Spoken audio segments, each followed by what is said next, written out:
Rodrigo, aproveitando o gancho que você falou do mix aí de etanol e açúcar, né? Explica um pouco como que essas forças aí reagiram aí do ano passado para cá. A gente viu acompanhando pelos preços, na verdade, né? Alguma coisa internacional acontecendo e você falou agora de chegar a 60% de açúcar. Quais os motivos disso?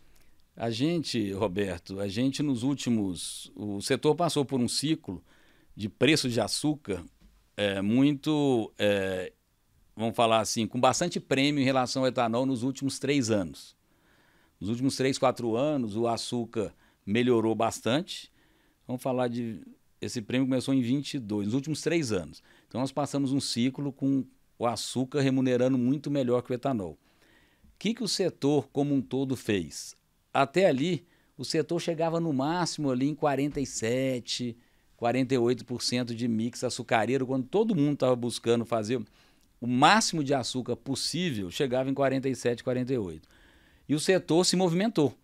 Então, esse prêmio do açúcar permitiu o setor investir para aumentar a capacidade de cristalização. E hoje a gente tem um setor que em algumas quinzenas desse ano fez mais de 54% de mix de açúcar. Então, a capacidade de se fazer açúcar do setor e de aumento de mix aumentou nesses anos. A Jalles é um exemplo disso. A gente tinha em uma unidade uma capacidade de fazer 60% de mix, que era a unidade Jalles. A unidade Otávio Lage tinha uma capacidade de 45% de mix. E a unidade Santa Vitória, que nós compramos em 2022, final de 2022, ela era 100% etanol. Então, o que nós fizemos? A unidade Otávio Lage, nós aumentamos o mix dela de 45 para 60 e nós fizemos uma fábrica de açúcar na unidade Santa Vitória. Nós começamos em 23, inaugurou em 24. E de 45% de mix que está indo para 50% no próximo ano. Então, hoje nós estamos com 60, outra 60, outra 50. Então, um mix potencial de 57%. Agora, isso muda. É importante, Roberto, ter essa flexibilidade, mas se a gente analisar o mercado hoje nós estamos fazendo, exceto a unidade de Santa Vitória, que a gente continua sendo açucareiro, mas nas unidades de Goiás, hoje já está melhor fazer etanol que açúcar. Então, como a gente tem um hedge financeiro, porque a gente vende açúcar das unidades de Goiás no mercado interno, a gente desmonta, esse hedge passa para o mix de etanol.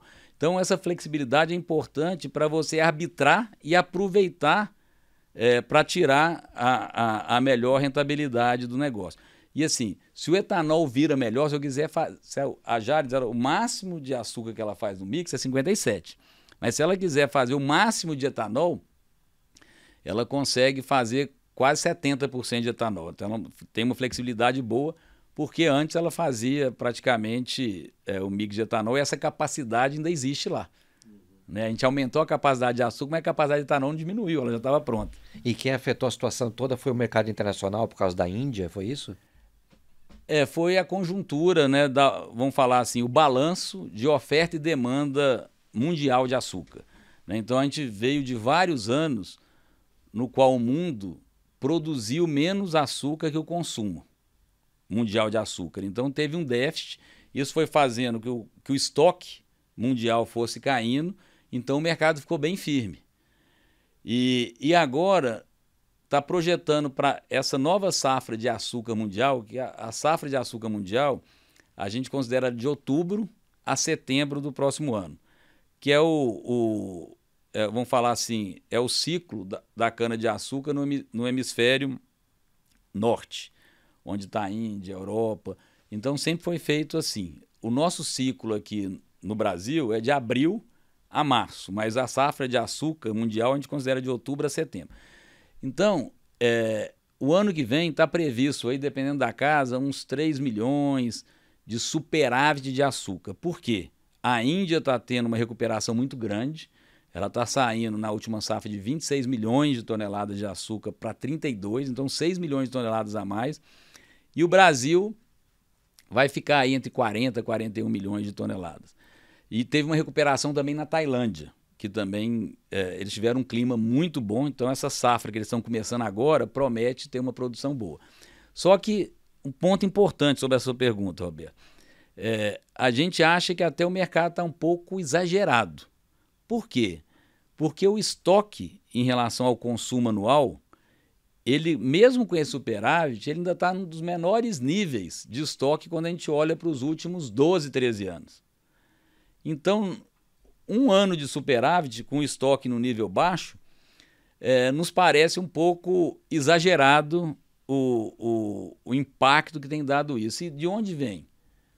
Os fundos, que a gente chama os SPECs, né, os fundos especuladores, estão bastante vendidos em açúcar. Por causa dessa conjuntura geral aí do mercado de superávit e tudo. Mas assim, não sei se vai durar muito tempo, porque o estoque continua baixo. Se tiver um clima ruim no próximo ano na Índia, ou os maiores produtores do mundo, acho que vale a pena a gente falar um pouquinho sobre o mercado mundial de açúcar. O mercado mundial de açúcar ele é de 180 milhões de toneladas. Esse é o tamanho do mercado de açúcar no mundo. Desses 180 milhões de toneladas, o Brasil produz, somando Norte, Nordeste e Centro-Sul, praticamente 45 milhões de toneladas. Então, 25% do mercado mundial de produção de açúcar é o Brasil que faz. O segundo maior produtor é a Índia. Só que enquanto o Brasil exporta das 45 praticamente que o Brasil produz, só 11 é consumido no mercado interno. Então, na exportação, o Brasil responde por mais de 55% de todo o açúcar transacionado no mundo vem do Brasil. É um player super competitivo. Por isso que por que o Brasil é esse maior produtor e tudo? Porque a gente faz açúcar com o menor custo do mundo.